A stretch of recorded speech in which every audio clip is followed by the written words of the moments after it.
Hello दोस्तों, आपके अपने YouTube चैनल एग्जाम फास्ट में स्वागत है। मैं संदीप सर। आज हम लोग बात करते हैं यूपी स्पेशल के बारे में, जो कि आपको उत्तर प्रदेश में किसी भी एग्जाम में बैठने जा रहे हैं वो काफ़ी महत्वपूर्ण होगा।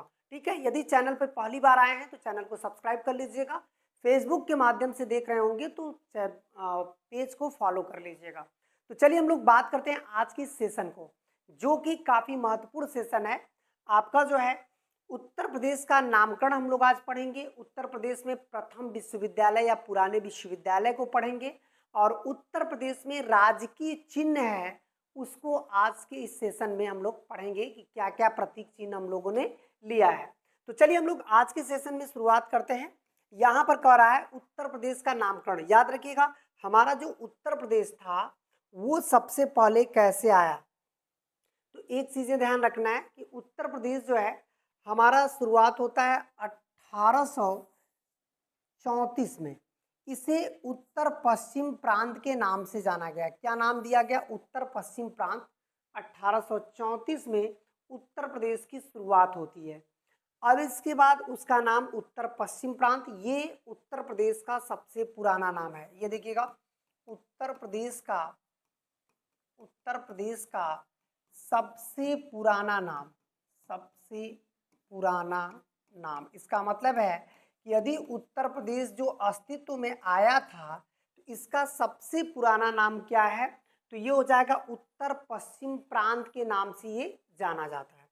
अब बात करते हैं 1877 ईस्वी में उत्तर पश्चिम प्रांत एवं, अब यहाँ पर क्या जुड़ गया? अवध।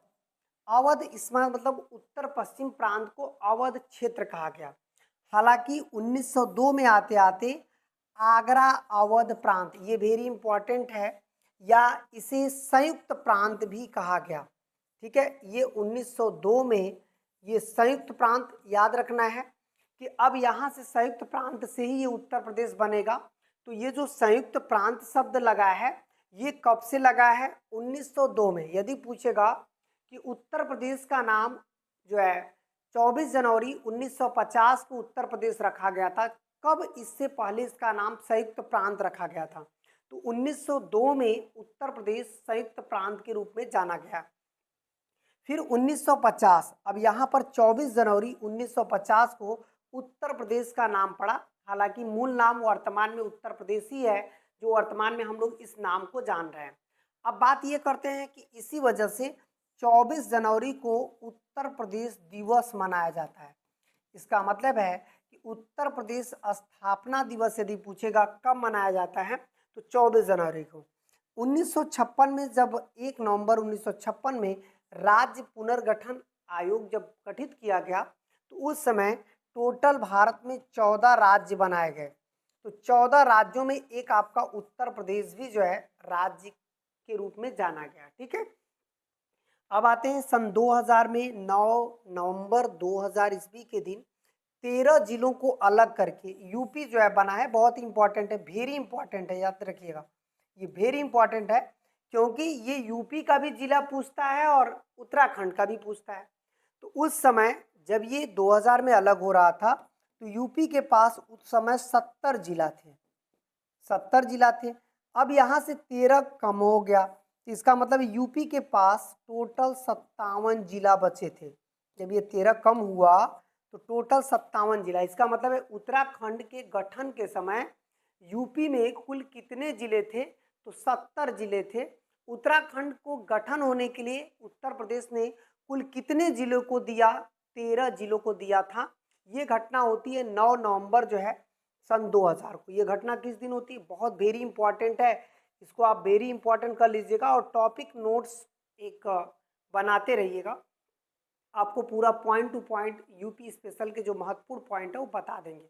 ठीक है, चलिए, तो आप जो है यहाँ से क्वेश्चन बनेगा ये श्योर है, 100% श्योर है। चलिए और आगे बढ़ते हैं।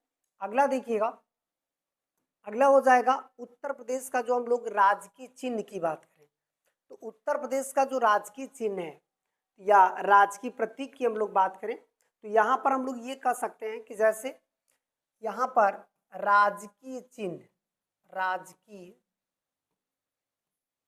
चिन्ह, तो सबसे पहले हम लोग जानेंगे कि उत्तर प्रदेश में जो राजकीय चिन्ह था वो क्या है, वो एक धनुष है। आप देखेंगे सरकार का जो चिन्ह है धनुष है और तीर है और दो मछलियां हैं, दो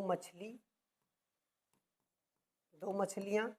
इसके अलावा गंगा यमुना का संगम है। यदि पूछेगा किस नदी का संगम दिखाता है इस चिन्ह में, तो ये गंगा यमुना का संगम दिखाता है। कौन सी नदी का दिखाता है? गंगा यमुना का संगम दिखाता है। आप देखेंगे ब्लैक कलर का जो है काफी डार्क है, जो कि गंगा यमुना का संगम का प्रतीक है। अब इस राजकीय चिन्ह को उत्तर प्रदेश ने कब अपनाया था? तो 1938। ये वेरी इंपॉर्टेंट है। इसका मतलब है कि 1938 को हम लोगों ने अपनाया। अब बात करते हैं अशोक। अशोक उत्तर प्रदेश का राजकीय वृक्ष है। इसे कब अपनाया गया था इसकी जानकारी हम लोगों को नहीं होती है। इसका मतलब है कि अशोक जो वृक्ष कब अपनाया गया इसकी जानकारी नहीं है। अब आते हैं पलाश। जो पलाश है यदि उसकी बात करें तो ये उत्तर प्रदेश का राजकीय वृक्ष है। हाँ, यहाँ पर आपको क्वेश्चन बन सकता है कि इसे कब अपनाया गया था। जो राजकीय वृक्ष था ये आपका 8 दिसंबर 2010 8 दिसंबर 2010 को राजकीय चिन्ह के रूप में पलाश को क्या किया गया? अपनाया गया। सारस, उत्तर प्रदेश का जो सारस है, पलाश के बाद सारस उत्तर प्रदेश का राजकीय पक्षी है और इसे राजकीय पक्षी के रूप में जो मान्यता दिया गया 1 जुलाई 2014 को जो है इसे राजकीय पुष्प, देखिए याद रखिएगा ये भी आपका वेरी इंपॉर्टेंट है, क्वेश्चन बन सकता है और ये भी आपका वेरी इंपॉर्टेंट है, यहाँ से भी क्वेश्चन बन सकते हैं। इतना याद रखिएगा दोनों इंपॉर्टेंट है। मतलब जो आपने पढ़ा राजकीय पक्षी और राजकीय पुष्प कब कब अपनाया गया, एक 2010 में एक 2014 में अपनाया गया। ये दोनों जो है आपकी एग्जाम में क्वेश्चन पूछे जा सकते हैं। अब बात करते हैं बारहसिंघा। बारहसिंघा उत्तर प्रदेश का राजकीय पशु है। हिंदी प्रथम राजकीय भाषा उत्तर प्रदेश की है और उत्तर प्रदेश की भाषा इसे कब अपनाया गया था? 1951 में इसे अपनाया गया था। वहीं बात उर्दू की करें तो उर्दू उत्तर प्रदेश की द्वितीय राजकीय भाषा होगी और 1989 में जो है इसे अपनाया गया था। इसका मतलब है कि ये सभी के सभी पॉइंट क्या हैं? बहुत ही इम्पॉर्टेंट हैं। ठीक है, चलिए और आगे बढ़ते हैं। अब यहाँ पर हम लोग बात करेंगे उत्तर प्रदेश के शिक्षण संस्थान का। उत्तर प्रदेश में कौन कौन से शिक्षण संस्थान रहे, तो यहाँ पर हम लोग 2-3 चीज़ें बहुत अच्छे से समझेंगे। यूपी के जो संस्थान रहे हैं वो कब स्थापित हुए हैं वो याद रखना है। कौन कौन इसके संस्थापक रहे हैं वो याद रखना है।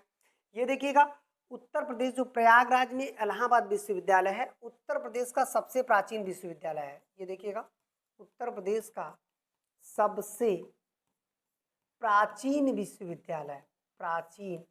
विश्वविद्यालय, ठीक है। प्राचीन विश्वविद्यालय मतलब यूपी का सबसे प्राचीन विश्वविद्यालय कौन है?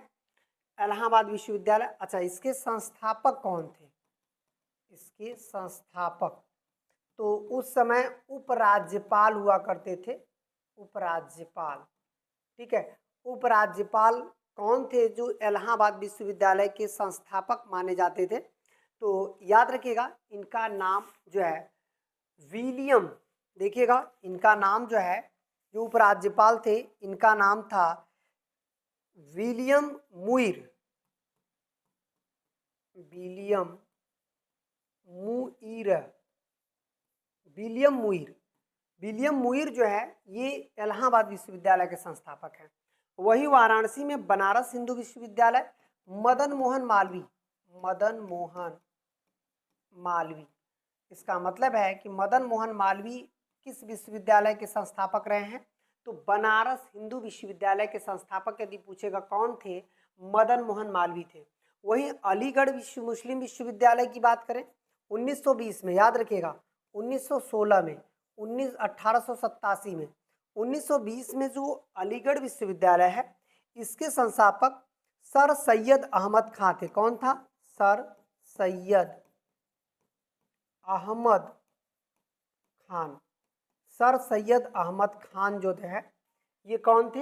ये अलीगढ़ विश्वविद्यालय के संस्थापक थे। ठीक है, अब यही बात हम लोग कहेंगे कि जो आपका बाबा भीमराव अंबेडकर विश्वविद्यालय है इसके संस्थापक नहीं जोड़ा जाएगा क्योंकि ये अधिनियम के तहत बना। 1900 जो 2013 इसके भी संस्थापक नहीं है क्योंकि अधिनियम के तहत बना है। और वहीं झांसी जो है, रानी झांसी जो केंद्रीय विश्वविद्यालय, ये भी अधिनियम 2014 के तहत बना, अधिनियम के तहत बना। तो जो भी चीज़ें अधिनियम के तहत बनी है, मतलब एक एक्ट के तहत बनी है, तो वो सभी जो है आपके संस्थापक नहीं होते। ये सब अधिनियम के तहत नहीं बनी, बल्कि जो ऊपर का आप 3 देख रहे हो, एक विलियम मुइर देख रहे हो, मदन मोहन मालवीय देख रहे हो, सर सैयद अहमद खान देख रहे हो, ये यूपी के सबसे पुराने विश्वविद्यालय हैं। पहले पर प्रयागराज है आपका इलाहाबाद विश्वविद्यालय, दूसरे पर वाराणसी का है और तीसरे पर है। लेकिन इलाहाबाद विश्वविद्यालय यदि पूछेगा भारत का कौन सा स्थान रखता है पुराने विश्वविद्यालय में, तो भारत में चौथा स्थान रखता है। इसका मतलब है कि यूपी में पहला स्थान रखता है। देखिए सबसे प्राचीन विश्वविद्यालय होगा, लेकिन भारत के विश्वविद्यालय में इसका स्थान कितने नंबर पे है? तो ये हो जाएगा आपका चौथे नंबर पे। ठीक है, तो सब मिलाकर के आज का सेशन इतना ही। ऐसे ही आपको रेगुलर वीडियो मिलती रहेगी।